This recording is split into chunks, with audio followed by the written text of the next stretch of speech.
한 주간도 주님의 은혜와 평강이 여러분의 삶 속에 넘치시기를 축원합니다. 나라와 민족을 위해서 우리가 많이 기도하시기 바랍니다. 전쟁의 위협도 큰 문제고 여러 가지 문제가 지금 심각합니다. 특별히 우리 기독교인들이 기도해야 될 때입니다. 요즘 세상이 하도 험악해서 저는 그렇게 얘기합니다. 동성애 축제가 서울시 한복판에서 벌어지고 차별금지법 운운하고 있는데 차별금지법이라는 게 요상한 겁니다. 통과되면 큰일 납니다. 그러면 전도도 할 수 없고 아무에게나 제가 거부하지 못하고 강대상에서 예수 믿으라 소리도 못할지도 모릅니다. 이런 심각한 문제가 있어서 제가 전문가가 아니라 다음 주일 저녁에 제가 전문가를 모시고 그 문제에 대한 말씀을 들으려고 합니다. 그분이 굉장히 바쁜 분인데 그날 2번의 강연이 예약되어 있는 분인데 저녁 때 제가 꼭 오시도록 제가 요청을 해서 오십니다. 우리 성도들에게 제가 직접 얘기할 수 없어서 전문가를 모시고 듣는 기회니까 뭐 알아야 기도할 거 아닙니까? 꼭들 다 오시기 바랍니다. 다 오실 거죠? 예. 오늘 못 오실 분은 예배 끝나고 1시간 기도하고 가시고 예배 끝나고 오실 분만 다음 주일 저녁 예배 중요합니다. 꼭 오셔서 듣고 기도할 수 있는 기회가 되시기 바랍니다. 2008년 SBS의 시사 프로그램 그것이 알고 싶다에서 6년간 48개 대학에 나타나서 신입생 행세를 하면서 신입생 엑스맨의 이야기가 방송된 적이 있습니다. 신입생 엑스맨으로 활동한 한 남자는 서울 소재대학은 물론 전국 각지의 대학교 신입생 환영회와 동아리 MT 이런 데 참가했고 거기에 참가해서 그 친구들과 버젓하게 사진을 찍기도 했습니다. 추적 결과 그를 목격한 대학 동아리 수만 48개나 되었습니다. 심지어 그는 한 대학의 신입생의 신상 정보를 알아내서 완벽하게 그 학생으로 둔갑하려고 하는 등 범죄에 가까운 그런 행위를 계속해 왔습니다. 제작진이 한 달간 따라다닌 끝에 신입생 엑스맨을 만나서 인터뷰하는 데 성공했습니다. 이런 내용입니다. 똑똑한 친구들이 모여있는 대학에 한번 가보고 싶었다. 재수해서 대학을 갔는데 친구 아버지가 자신이 다니고 있는 대학교의 이름을 듣고 아, 너 공부 잘 못했구나. 그 말을 듣고 굉장히 상처를 받았답니다. 그래서 그 편입시험을 보았지만 그마저도 실패해서 결국 다른 사람의 이름을 도용해서 세상을 살아가기로 했다. 그렇게 인터뷰에서 말했습니다. 실제로 그의 가정은 아버지는 유명 사립대학의 교수였고 4명의 누나들 모두 서울권의 명문대학에 졸업한 그런 가정이었습니다. 하지만 그런 누나들에 비해서 자신은 수도권 내에 별로 이름도 알려지지 않은 사립대에 진학한 것에 대해서 심한 열등감을 지니고 있었고 그 열등감으로 인해서 다른 학교 학생인 것처럼 행세하기 시작했던 것입니다. 심리학에서는 이런 행동을 리플리 증후군이라 그렇게 말합니다. 리플리 증후군은 재능 있는 리플리라고 하는 소설의 주인공 이름에서 유래한 단어입니다.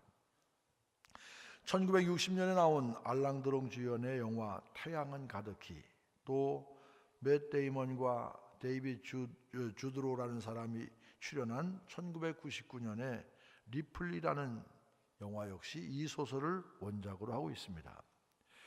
이 소설은 부잣집 아들 디키와 어울리면서 상류 사회의 일원이 된 듯한 착각에 빠진 리플리가 결국 디키를 죽이고 신분을 위조해서 디키의 행세를 하면서 사는 것을 그 내용으로 하고 있습니다. 그래서 이 리플리 증후군이란 뭐냐? 허구의 세계를 진실이라고 믿고 거짓된 말과 행동을 상습적으로 하며 현실을 부정하는 모습을 보이는 증상, 이걸 리플리 증후군이라 그렇게 말합니다.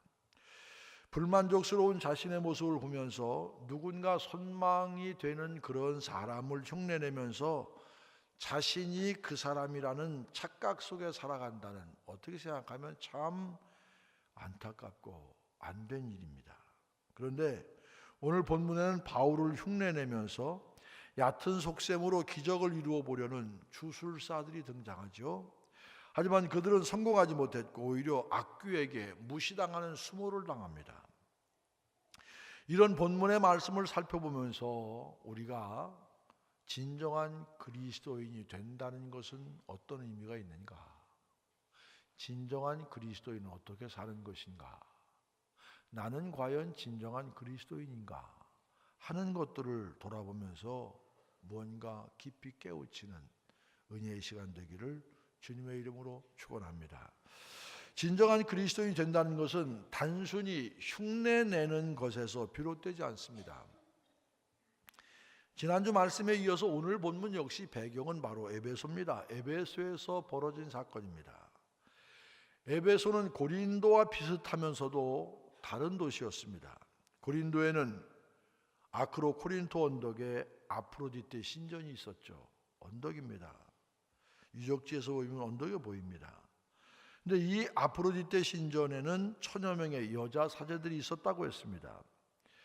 그들은 신전에 필요한 재물을 충당하기 위해서 공공연하게 매춘을 했습니다. 그런데 에베소의 아데미 신전도 마찬가지였습니다. 아데미 신전에서는 여자 사제들이 고급 매춘부로서 활동하고 있었습니다. 하지만 고린도의 우상숭배가 도덕적 문란함과 직결되는 반면에 에베소의 우상숭배는 오히려 상업과 밀접한 연관을 가지고 있었습니다. 에베소는 이방신 숭배의 중심지 역할을 하였기에 원근각처에서 이방신 숭배를 위해서 에베소로 몰려들었습니다. 당연히 그들은 이곳 에베소에서 각종 부적과 그리고 우상 공예품, 기념품 이런 것들을 사갔습니다. 그 당시에는 에베소의 주문을 몸에 지니고 다니면 만사 형통한다 이런 미신이 퍼지면서 더욱더 그런 것을 사려는 사람들이 많이 생겼습니다. 이런 에베소에 있는 신전이 바로 아데미 신전인데, 보여드렸던 이 아데미, 여신 아데미, 이 여신 아데미는 다산과 번성, 출산을 관장하는 신입니다. 저거 보면 뭔지 잘 모르실 것 같은데 설명드리는데, 여러분 여자에게 둘만 있어야 되는데 너무 많이 있잖아요. 모를 것 같아서. 이게 뭡니까? 상징적으로 출산, 다산 그런 의미의 신입니다. 이게. 바울은 이런 에베소에 머물면서 흔들리지 않고 복음을 전했고, 그러므로 놀라운 기적들을 경험합니다. 심지어 바울이 지니고 있던 손수건이나 앞치마를 가져다가 병든 사람에게 얹으면 그 병이 나을 정도였습니다. 그러자 이런 바울의 모습을 보면서 바울을 따라 하려는 사람들이 나타났습니다. 13절에 보니까 돌아다니며 마술을 하는 어떤 유대인들이었습니다. 이 유대인 마술사들은 바울의 행동을 모방해서 악귀 들린 자들에게 말합니다. 내가 바울이 전파하는 예수를 의지하여 너희에게 명하노라. 내가 바울이 전파하는 예수를 의지하여 너희에게 명하노라. 왜 그냥 예수님의 이름만 이야기하지 않고 바울이 전파하는 예수 그렇게 말했을까요? 아마도 악령을 쫓아내는 데 있어서 가장 중요한 것은 정확한 마술적 주문이라고 믿었기 때문일 것입니다. 여러분, 알리바바와 40인의 도적 이 얘기 아시지 않습니까? 어느 날 동생 알리바바가 산에 나무를 하러 가는 길에 우연히 도적대가 보물을 숨겨둔 동굴을 발견하죠. 그리고 그 동굴을 들락날락 할 때 외웠던 그 주문을 기억합니다. 그 주문이 뭔지 아시죠? 열려라 참깨. 그래, 그 덕분에 이제 도둑들이 도둑질하러 간 사이에 몰래 그 보물 숨겨둔 동굴에 가서 많은 양의 금은 보화를 가져왔습니다. 말할 것도 없이 부자가 됐겠죠.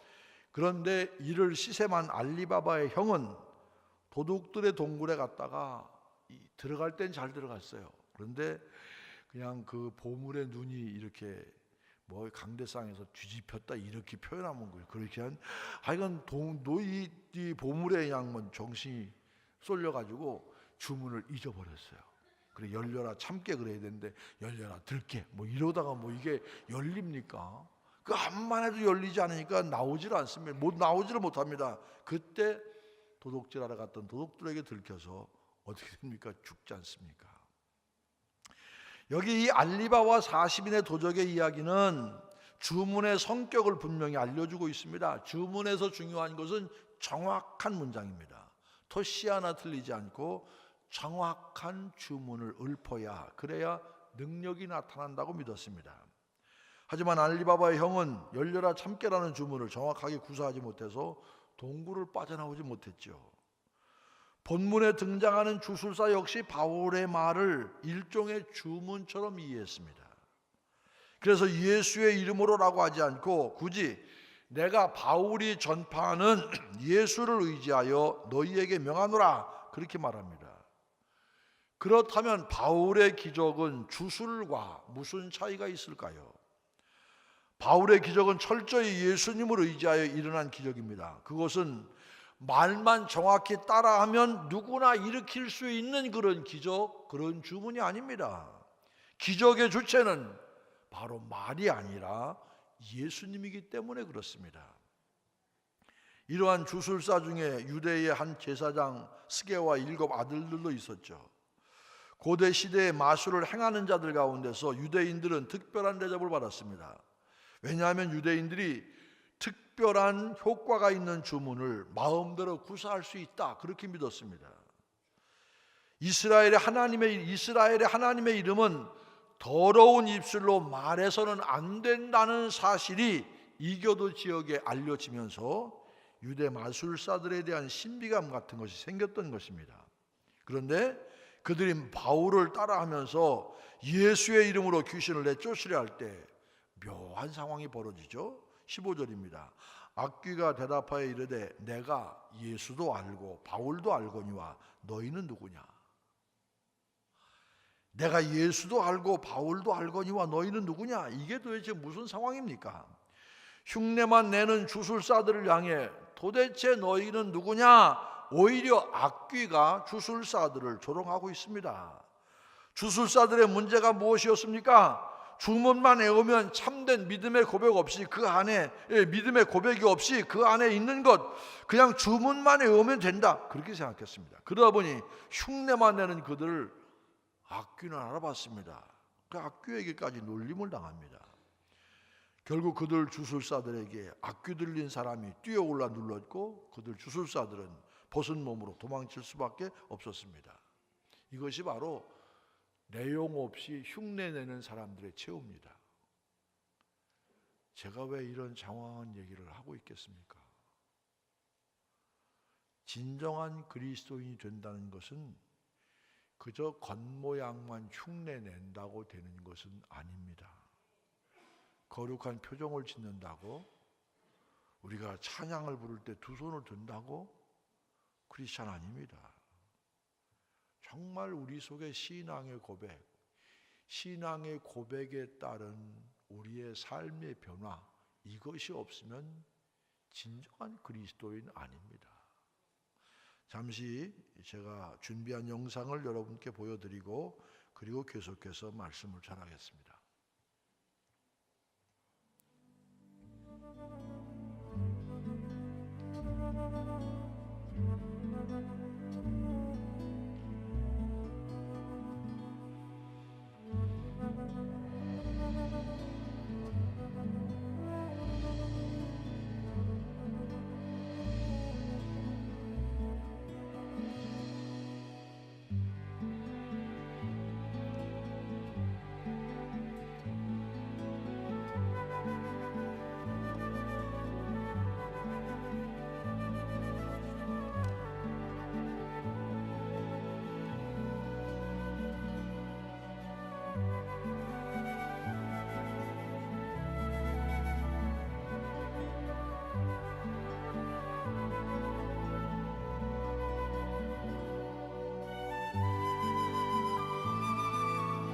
바울은 이곳 에베소에서 많은 기적을 행합니다.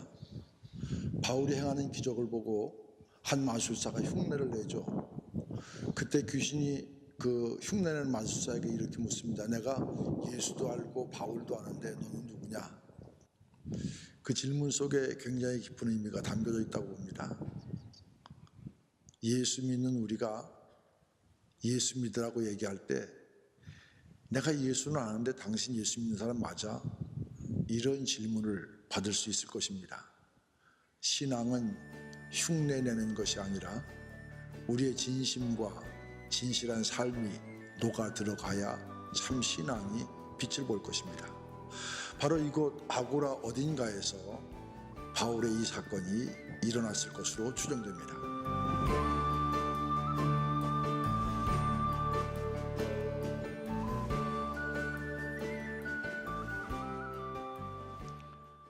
감리교의 창시자인 잔 웨슬리 목사님은 1741년 7월 25일에 옥스퍼드 대학교 내의 교수와 학생들에게 설교한 것 가운데 Almost Christian, 거의 그리스도인이라는 제목의 설교를 했습니다. 거의 그리스도인이란 어떤 이들을 뜻하겠습니까? 거의 그리스도인이 될 뻔한 사람들을 가리킵니다. 그런데 거의 그리스도인이 될 뻔했다는 것은 그리스도인이 되었다는 것입니까? 안 되었다는 것입니까? 예를 들어 나는 서울대학교 학생이 거의 될 뻔했다. 그러면 서울대학교 학생이 됐다는 얘기입니까? 안 됐다는 얘기입니까? 당연히 못 됐다는 얘기입니다. 그러니까 거의 그리스도인 그러면 그리스도인이 되지 않았다는 얘기입니다. 거의 그리스도인이란 그리스도인이 아닙니다. 그래서 잔 웨슬리 목사님은 온전한 그리스도인, 진짜 그리스도인, 리얼 크리스찬, 진짜 그리스도인의 상반되는 개념으로 거의 그리스도인이라는 단어를 사용하면서 거의 그리스도인이 되는 것은 하나님 앞에서 아무 유익이 없다고 단언했습니다. 바울 사도는 디모데에게 경고합니다. 경건의 모양은 있으나 경건의 능력은 부인하니 이 같은 자들에게서 내가 돌아서라.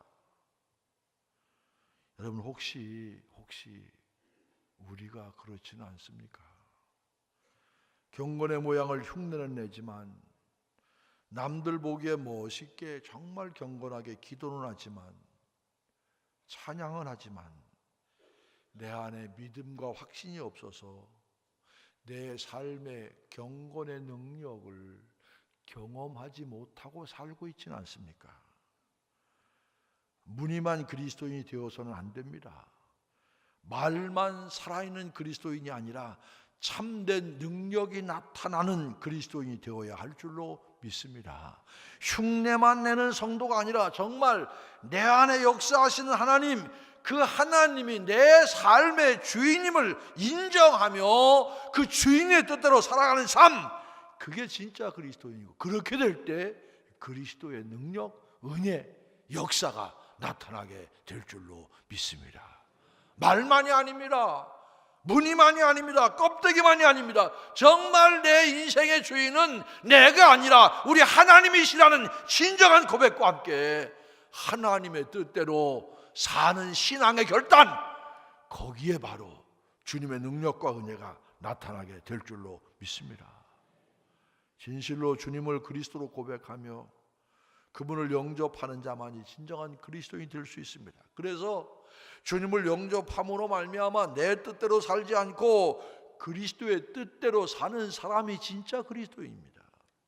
거의 그리스도인이 될 뻔한 신앙에 머무는 것이 아니라 합당한 믿음의 고백과 그에 걸맞는 삶으로 진정한 그리스도인이 되는 성도들 되시기를 간절히 소망합니다. 또 하나 진정한 그리스도인이 된다는 것은 참된 회개에서 시작됩니다. 이렇게 흉내만 내던 주술사들이 도망친 사건은 오히려 전화위복의 기회가 됩니다. 에베소에 사는 유대인과 헬라인들이 이 일을 알고 두려워하며 주 예수의 이름을 높였습니다. 왜 그랬겠습니까? 오히려 악한 영들이 예수의 이름을 높인 결과를 가져왔기 때문입니다. 하지만 더 중요한 일들이 그 후에 일어났습니다. 18절 말씀입니다. 믿은 사람들이 많이 와서 자복하여 행한 일을 알리며. 같이 한번 읽겠습니다. 시작. 믿은 사람들이 많이 와서 자복하여 행한 일을 알리며. 예수가 누구인지 그 이름의 권세가 어떤지를 깨달은 사람은, 에베소 사람들이 가장 와서 먼저 한 일이 뭡니까? 바로 자복하는 일이었습니다. 자복이 뭡니까? 자신의 죄를 솔직하게 고백하는 일이 자복입니다. 이것이 바로 진정한 회개의 출발입니다. 자신이 죄인임을 인정하며 지금까지 자신이 저질렀던 죄악들을 고백하는 곳에서 회개는 시작합니다. 왜냐하면 주님께서 내 안에 거하셔야 하기 때문에 그렇습니다. 그전까지는 죄를 저질러도 그것이 죄인 줄 몰랐고, 설사 죄인 것을 알아도 그것을 고백할 생각을 할 수 없었습니다. 죄악의 흙탕물에 둥글면서 아무런 문제의식, 아무런 가책을 느끼지 못하고 살았던 것입니다. 하지만 주님을 알게 되자 더 이상 내 안에 죄를 가만 내버려 둘 수가 없게 되었습니다. 이제 내 안에 주님을 모셔야 하는데 내 심령이 너무너무 더럽혀져 있다는 것을 깨닫고 내 심령의 청소를 시작하는 것입니다. 그 청소의 시작이 바로 자복입니다. 그렇게 자복한 사람들은 자복으로 끝납니까? 아닙니다. 자복한 그들이 그 다음 내가 죄인임을 고백하고 내 죄가 무엇인지를 구체적으로 고백한 그런 사람들이 다음에 한 일이 뭡니까? 19절입니다. 또 마술을 행하던 많은 사람이 그 책을 모아 가지고 와서 모든 사람 앞에서 불사르니 그 책값을 계산한 즉 은 5만이나 되더라. 마술을 행하던 사람들은 자신들의 행동을 회개하고 자신들의 변화된 삶을 공개적으로 증거하기 위해서 그동안 그렇게 귀하게 여기며 자기들의 삶의 도구요 통로로 삼았던 마술에 관련된 모든 서적들을 불태우고 그랬습니다. 이제 더 이상 과거의 죄된 삶에 얽매이는 것이 아니라 과거의 것들을 모두 불사르고 오직 그리스도 안에서 살겠다고 결단했던 것입니다. 이것이 바로 진정한 회개입니다. 그냥 뉘우치고서 끝나는 것 아닙니다. 입술의 회개로만 그쳐서는 안 됩니다. 주님을 내 심령에 모시고 살겠다고 결단하면서 내 삶은 털끝 하나 달라지지 않는다. 그것이 무슨 회개입니까? 주님을 만난 사람이란 삶이 변화된 사람입니다. 변화가 바로 주님을 만난 증거입니다. 베드로와 그의 형제 안드레가 먹고 살기 위해서 그물을 수선하고 있다가 누굴 만났습니까? 주님 만납니다. 주님 만나고 나서 내가 이제는 물고기 낚는 어부가 아니라 사람 낚는 어부가 되겠다 결심하고 뭐 했습니까? 그물을 버려두고 예수님을 쫓았습니다. 수가성 여인은 물을 뜨기 위해서, 물을 깃기 위해서 우물가를 찾았지만 메시아 주님을 만나고 나서 물동이를 버려두고 그리고 주님을 전하기 위해서 동네로 달려가지 않습니까? 삭개오는 뭐였습니까? 세리였습니다. 그 당시 세리는 몸을 파는 창녀와 창기와 동급입니다. 동족을 등쳐서 먹고 사는 세리. 그래서 동족들은 사람 취급도 하지 않았어요. 근데 앞에서는 뭐 잘못하면 세금을 많이 내야 되니까 꼼짝 못하고 뒤에서 욕먹습니다. 그러니까 욕먹는 거 뻔히 알면서도 왜 세리 일을 합니까? 돈 벌려고. 그러니 이 삭개오가 주님 만나고 뭐라고 그럽니까? 내가 세리 역할을 하면서 누구의 것을 불의한 방법으로 빼앗은 것이 있다면 몇 배나 4배나 갚겠습니다. 그리고 기본적으로 내가 가지고 있는 재산의 절반은 가난한 사람들에게 주겠습니다. 돈 벌려고 욕먹으면서 온갖 짓 다 하던 이 삭개오가 주님 만나서 변화되니까 내가 불의한 방법으로 뺏은 것 있으면 4번에 갚고 그리고 내가 내 재산의 절반은 가난한 사람들에게 나누어 주겠습니다. 이들의 공통점이 무엇입니까? 예수를 만나고 난 후에 지금까지 살아왔던 자신의 삶을 지탱해 주던 것들을 버렸다는 점입니다. 단순히 입으로만 자신이 죄인임을 고백하지 않았습니다. 구체적인 회개의 삶을 위해서 그물도 던지고 물동이도 던지고 그리고 무엇도 재산도 나누어 가졌습니다. 왜 그랬습니까? 예수님 만났기 때문에. 주님을 정말로 만났기 때문에 세상에서 자신의 삶을 대변해 주던 것들을 모두 버렸습니다. 자신이 삶의 도구로, 삶의 수단으로 의지하던 것들 모두 버렸습니다. 초대 기독교가 낳은 위대한 철학자이자 사상가이며 중세의 새로운 문화를 탄생하게 한 선구자로 평가받는 성 어거스틴이 있습니다. 어거스틴은 주 354년에 오늘날 알제리 땅인 북아프리카 다기스테에서 태어났습니다. 아버지 페트리시우스는 이교도였고 어머니 모니카는 독실한 기독교인이었습니다. 어거스틴은 어린 시절 어머니의 영향 아래 기독교 신앙을 받아들였지만 점점 자라면서 기독교 신앙에 대해서 회의를 가지기 시작합니다. 어거스틴이 20살 되던 무렵에 마니교라고 하는 이단 사상에 빠졌습니다. 마니교는 세계를 빛과 어두움, 선과 악으로 나누어서 물질은 악한 어둠의 세력을 반영하고 정신은 밝은 선을 드러낸다는 영지주의 계통의 이원론에 기초한 종교였습니다. 인간은 고행의 수도를 통해 악한 물질의 육체로부터 정신을 해방시켜야 한다는 금욕적 엘리트주의를 표방하고 있었습니다. 그러면서 마니교는 하나님의 아들이 어떻게 십자가의 고통을 겪고 느낄 수 있는가? 사랑과 구원의 하나님이 어찌 분노와 징벌의 하나님과 동일시될 수 있을까? 이런 질문을 던졌습니다. 이런 질문 앞에 오히려 어거스틴은 매력을 느끼고 기독교 신앙으로부터 점점 멀어져 갑니다. 그런데 신앙만 멀어져 간 것이 아닙니다. 신앙이 멀어져 가니까 그의 삶 자체가 타락의 길입니다. 사실 어거스틴은 18살부터 동거하던 여인이 있었습니다. 그렇지만 그는 밀라노의 귀족의 딸과 약혼하기 위해서 13년 동안 함께 살았던 이 여인을 강제로 북아프리카로 보내고 말았습니다. 귀족의 딸과 결혼함으로 세속적 출세가, 사회적인 출세가 보장될 수 있다는 이기적인 계산 때문이었습니다. 그러던 어느 날, 이제 그러던 어느 날이 나오면 중요한 겁니다. 여러분에게도 그러던 어느 날 이런 고백이 꼭 있으시기를 바랍니다. 그러던 어느 날 어거스틴은 한 음성을 듣게 됩니다. 들고 읽어라, 들고 읽어라.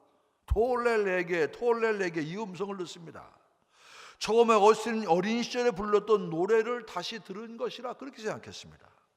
하지만 아무리 곰곰이 생각해 보아도 그것은 어린 시절에 불렀던 그런 노래가 아니었습니다.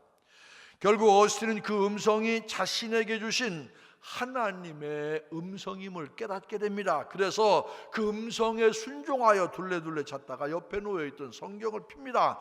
성경을 딱 펴고 첫눈에 들어온 것을 읽었는데 그 성경이 어디냐? 바로 로마서 13장 13절 14절 말씀입니다. 낮에와 같이 단정히 행하고 방탕하거나 술 취하지 말며 음란하거나 호색하지 말며 다투거나 시기하지 말고 오직 주 예수 그리스도로 옷 입고 정욕을 위하여 육신의 일을 도모하지 말라.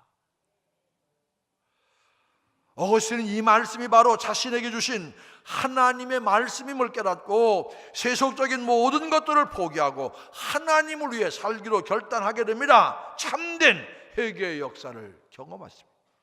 참된 회개의 역사를 경험하니까 어떻게 됩니까? 헛된 사상에 빠져 주님에게서 멀리 도망치던 자신의 모습을 회개하고 나니까 세상의 기쁨과 쾌락, 영원한 것처럼 여기 살던 죄악의 삶이 너무너무 잘못됐다는 것을 깨닫게 됩니다. 그래서 들은 말씀대로 오직 예수 그리스도로 옷 입고 살기 위해 과거에 자신이 입었던 죄악의 옷을 모두 벗어버립니다. 이 어거스틴은 세례를 받고 성직자가 되고 또 감독이 됩니다. 그 후에 35년의 성직자의 길을 걷다가 하나님의 부르심을 받습니다. 오늘 우리 모두에게도 이런 진정한 회개의 역사가 반드시 일어나기를 소망합니다. 마술을 행하던 이들이 자신의 책들을 모아 불살랐던 것처럼 과거 죄악 가운데 살며 빠졌던 잘못된 여러분의 물건, 잘못된 여러분의 습관 과감하게 모두 버리십시오. 그리고 오직 주 예수 그리스도로 옷을 입으십시오. 이럴 때 여러분은 비로소 거의 그리스도인이 아니라 진정한 그리스도인이 될 것입니다. 내가 진정한 그리스도인이 되었다면, 내가 그리스도인에서 새 사람이 되었다면, 내가 그리스도 때문에, 예수 때문에 새 사람이 되었다면 담대하게 세상에 알리십시오. 내가 어떻게 주님을 만났고 그 주님께서 내 인생을, 내 삶을, 내 가치관을 어떻게 변화시켰는지를 증거하십시오. 주님께서 나를 변화시키셨던 것처럼 당신도 변화될 것이라고, 진정한 그리스도인으로서 새 삶을 살아야 한다고 담대하게, 당당하게 말씀을 전하십시오. 이것이 새생명 축제 기간을 보내며 우리가 반드시 해야 할 일이 아니겠습니까? 분명 주님께서는 여러분의 증거를 통해서 그들을 만지시고 변화시키시고 구원해 주실 줄로 믿습니다. 진정한 그리스도인으로 담대히 세상 가운데 변화된 삶을 통해서 주님을 증거할 수 있는 성도 여러분 되시기를 주님의 이름으로 간절히 축원을 드립니다.